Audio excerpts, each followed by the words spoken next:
ক্ষমতা, অর্থ আর বৃত্তের এক অন্ধকার জগৎ, যেখানে আইন চলে তার নিজস্ব গতিতে আর সত্য ঢাকা পড়ে গোপন নতির আড়ালে।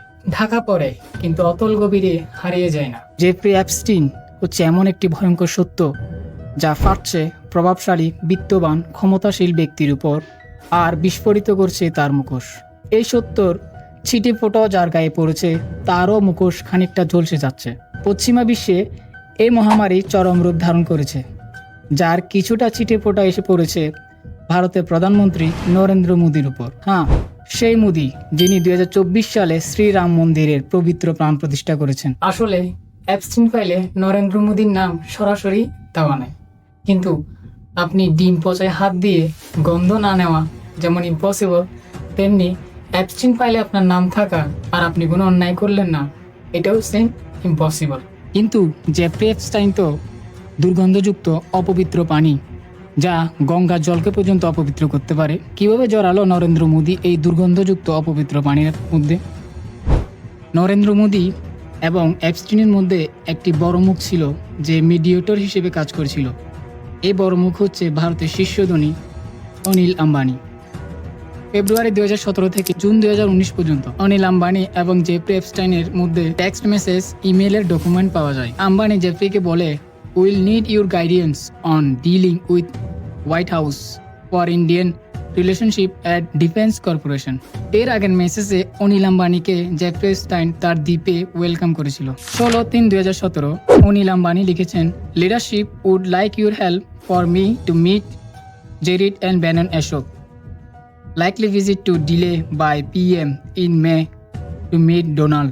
মে 2019 অনিল আম্বানি পার্সোনালি অ্যাপস্টিনের ম্যানহাটনের ঘরে যায়। এর দুইটি ইমেলও অ্যাপস্টিন ফাইলে পাওয়া যায়, একটি অনিল আম্বানির থেকে এবং দ্বিতীয়টি অ্যাপস্টিন থেকে। 14 মে এবং 20 মে অ্যাপস্টিন এবং অনিল আম্বানি একটি মিটিং ফিক্সড করে। ওই দিন ভারতের লোকসভা নির্বাচনের ফলাফল আসার কথা ছিল। 20 মে অ্যাপস্টিন স্টিভ ব্যাননকে একটি মেসেজ করে যে Modi sending someone me on trust. Modi sending someone এর মানে হচ্ছে মোদি কাউকে পাঠাচ্ছেন, অর্থাৎ এখানে কোন একজন ব্যক্তিকে, অর্থাৎ এটা অনিল আম্বানি হতে পারে। ওই দিন 12টায় অ্যাপস্টিন ব্যাননকে মেসেজ করেছিল, really interesting Modi meeting he owned with. ওই একই মেসেজে ব্যানন বলে, his guy said that no one in Wash speaks to him. However, his main enemy is China and in their proxy in the region Pakistan. এখানে দেখুন লেখা আছে his গাই, মানে হয়তো মোদির পাঠানো ব্যক্তি হতে পারে। অ্যাপস্টিন অনিল আম্বানিকে মেসেজ করে, টুডে ওয়াজ এ ট্রিট, এবং অনিল আম্বানি তার রিপ্লাই দেয়, গ্রেট। সকাল 4টায় অ্যাপস্টিন ব্যাননকে মেসেজ করে, his focus wants to be stopping China. I can set you should meet with Modi. পরের দিন সকাল 10টায় অ্যাপস্টিন অনিল আম্বানিকে মেসেজ করে, I think mister Modi might meet Steve Bannon, you will share the চীনা প্রবলেম। 4টায় অ্যাপস্টিন স্টিভকে মেসেজ করে, মোদি অন বোর্ড। আপনি যদি সময়টা খেয়াল করেন তাহলে দেখবেন তখন কিন্তু অ্যাপস্টাইন একজন কনভিক্টেড রেপিস্টের আসামি ছিল। তবে এটা সত্য যে নরেন্দ্র মোদিকে ডোনাল্ড ট্রাম্প কিংবা বিল ক্লিন্টনের মতো অবস্থায় এখনও অ্যাপস্টিন ফাইলে পাওয়া যায়নি।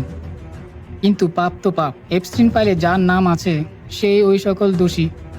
কিন্তু প্রশ্ন হচ্ছে, জাস্টিস ডিপার্টমেন্ট কিন্তু এখনও সব ফাইল রিলিজ করেনি, আরও অনেক কিছু এখন আড়ালে রয়ে গেছে। এই ফাইলগুলো হয়তো কিছু সত্য সামনে এনেছে, কিন্তু পর্দার আড়ালে থাকা আসল সত্য কি আদৌ কোনোদিন সামনে আসবে, নাকি কোনো ভয়ানক থাবার আড়ালে লুকিয়ে যাবে অনন্ত অন্ধকারের মধ্যে? ক্ষমতা কি সত্যি আইনের ঊর্ধ্বে? বিশাল বিশাল রাঘব বোয়ালগুলোকে আদৌ কি সামনে আনা যাবে, নাকি হারিয়ে যাবে সময়ের গর্বে কিংবা সিলগালা কারা কিছু নদীতে? আপনার কি মনে হয়? উত্তরটা কমেন্টে জানিয়ে যাবেন।